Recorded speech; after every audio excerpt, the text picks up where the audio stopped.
आप सभी को आने वाली महाशिवरात्रि की हार्दिक शुभकामनाएं। आज की वीडियो में मैं आपको महाशिवरात्रि पूजा के लिए हमें किन किन सामग्रियों की आवश्यकता होती है, इसकी जानकारी आप सभी को शेयर करूंगी।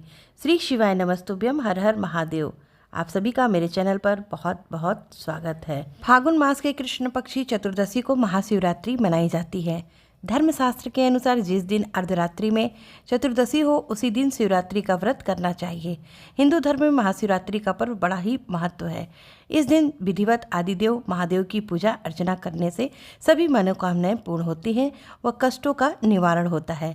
पौराणिक ग्रंथों के अनुसार इस दिन माता पार्वती और भगवान शंकर जी का मिलन हुआ था।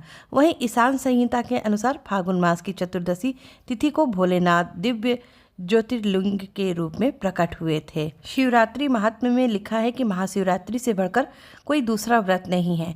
जो व्यक्ति महाशिवरात्रि का निर्जला व्रत रहकर रात्रि जागरण कर चारों पहर की पूजा 4 बार पूजा करता है वह भगवान शंकर की कृपा को प्राप्त करता है।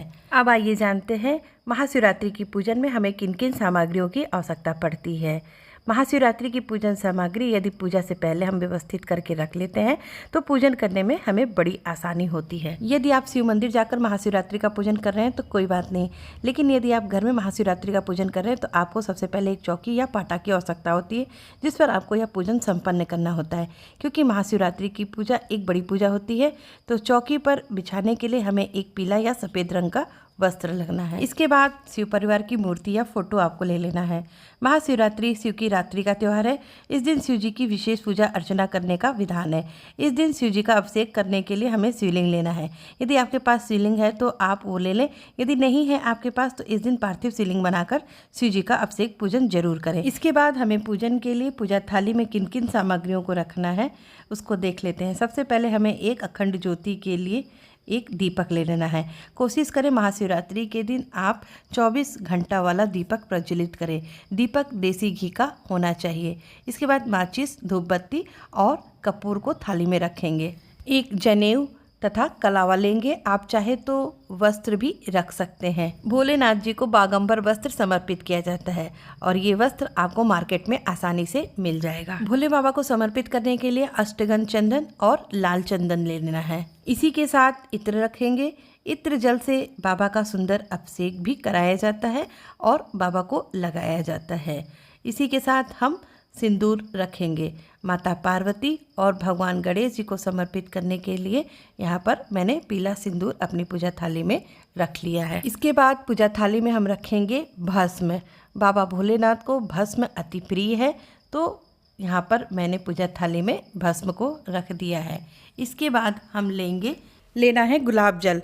गुलाब को जल में मिलाकर मैं बाबा भोलेनाथ के शिवलिंग पर गुलाब जल से अभिषेक करूँगी। साथ में लेना है अबीर तथा गुलाल।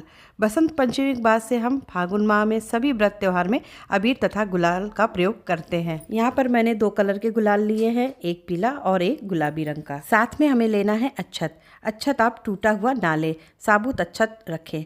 अक्षत को अष्टदल कमल बनाने के हेतु और शिव जी को चढ़ाने के लिए थोड़ा ज़्यादा अक्षत पूजा थाली में रखेंगे जिससे हमारा दोनों कार्य संपन्न हो जाए।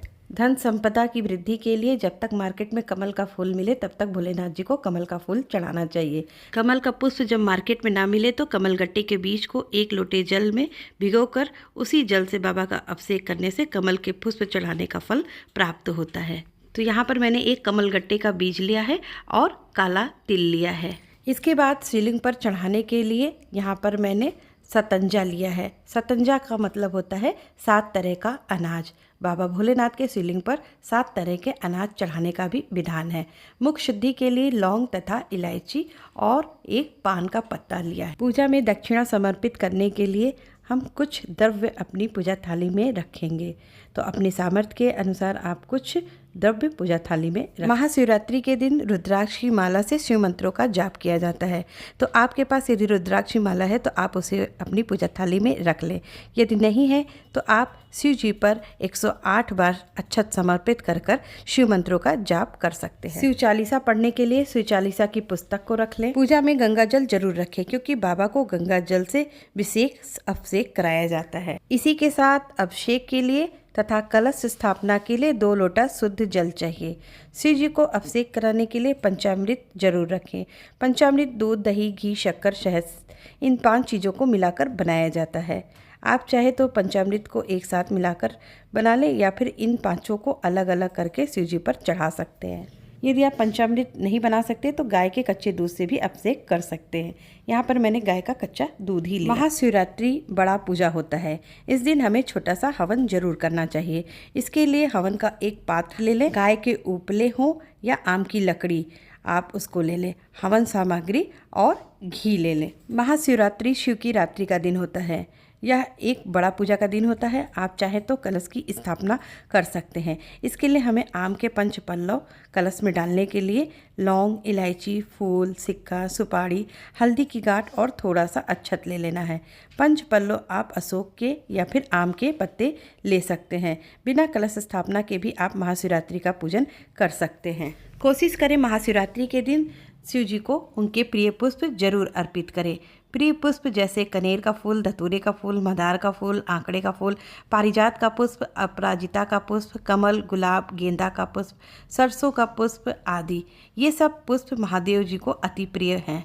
इसी के साथ महादेव जी को कुछ और भी चीज़ें समर्पित की जाती हैं, जैसे धतूरे का फल, बेल फल, दूर्वा और गेहूं की बालियां। गेहूं की बालियां आपको खेतों में आसानी से मिल जाएगी। भांग की पत्ती या फिर सूखा भांग, आंकड़े तथा मंदार की फूल तथा पत्तियां। यदि आपको इसका फल भी मिल जाता है तो आप उसको भी रख लें। बेलपत्र आपको सही सही लेना है, कटा फटा बेलपत्र नहीं लेना है। ये सब चीज़ें महाशिवरात्रि के एक दिन पहले मार्केट में मिलने लगती हैं। इसके बाद हमें लेना है समीपत्र और गन्ना। समीपत्र आप 5 या 7 की संख्या में ले सकते हैं। इस दिन बाबा को बेर का फल का भोग जरूर से अर्पित करना चाहिए, तो हमें बेर का फल ले लेना है। बाबा को भोग समर्पित करने के लिए मीठा, ऋतुफल और साथ में 1 लोटा जल को भी पूजा थाली में रखना है। माता पार्वती को श्रृंगार की पेटी दान करने के लिए 1 श्रृंगार की पेटी। इसी के साथ में हमारा जो शादी का सिंदूर दान होता है, जिससे आपकी शादी में प्रयोग किया था मांग भरने के लिए, उस सिंदूर दान को भी पूजा में जरूर रखें। शंकर जी को डमरू की नाद अत्यंत प्रिय है, तो डमरू की नाद करने के लिए आपको एक डमरू ले लेना है। यदि आपके पास शिव महापुराण की पुस्तक है तो आप पूजा में उसे भी रखकर पूजन कर सकते हैं। तो फ्रेंड्स, ये वो सामग्री है जो हमें महाशिवरात्रि की पूजन में चाहिए होती है। पूजन सामग्री की मात्रा को आप अपनी सामर्थ्य के अनुसार घटा या बढ़ा सकते हैं। यदि आपको इन सामग्रियों में से कोई सामग्री नहीं मिल पाती है तो आपको परेशान होने की कोई ज़रूरत नहीं है।